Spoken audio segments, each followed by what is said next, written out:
Hey lovers, got this beautiful loquat and ice cream bean from Plant with Malachi. If you're not following him yet, follow him, tagged in the caption. I got this beautiful loquat and this beautiful inga bean. They're sharing a pot right now and they are thriving.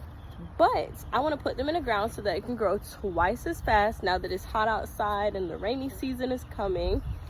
But before we put them in the ground, just to make sure that they do the absolute best that they can, we're going to keep them in this pot and move them to the spot that they're going to be planted in, just so that they can acclimate before they have to go in the soil. Acclimation is a whole process. There's a lot of different things that go into it.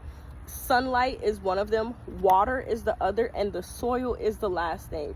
So you want to make sure that all three of those things are as easily transitioned as possible. So you want to keep watering her just as much as you're going to water her while she goes in the ground. But before you put her in the ground, you want to make sure that you give her some time in the sunlight that she's going to be living in once she's in the ground. I chose this spot because it is perfectly nestled behind this mulberry tree, so she'll get a lot of afternoon shade and also morning sun, because the sun comes from this side of the garden and sets on that side of the garden. She won't have to deal with too much harsh conditions. Look, there's even new babies popping up. So that's how you know that you've transitioned them well, is when you see new growth. There's new growth here on the inga bean or the ice cream bean as well. So they both were very happy with the amount of water that I was giving them and the place that they were in before. Now we're gonna see how she does in this spot, and if I notice that her leaves start to curl or anything that just doesn't look as healthy as it does now, I'll move her to another spot while she's still in the pot. That way we can find the best spot for her and not have to dig her up out of the ground if she doesn't like this placement. So make sure that you keep your transplants in pots at least a day or two, at least, before you put them in the ground. All right, lovers, so it's been exactly a week since we moved our loquat to its permanent home, but we did not put it in the ground, so that's exactly what we're about to do right now.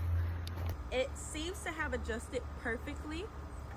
The leaves are spreading out, it's reaching for the sun. I think it really likes this place, so I think she's ready to be put in the ground.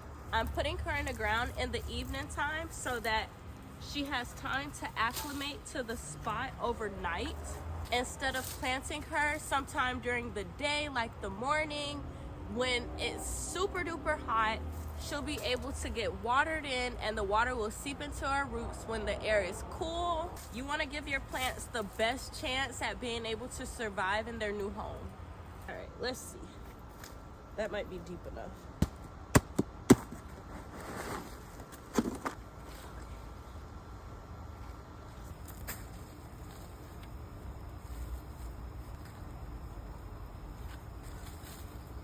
On the soil, whenever you transplant, you don't want any spaces where the roots are not touching the soil.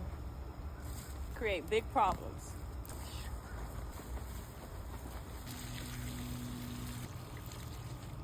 And voila! That is how you transplant your plants or your trees to make sure that they don't experience any transplant shock. Make sure you follow me for gardening tips and click that like button and share this with a friend. Happy gardening!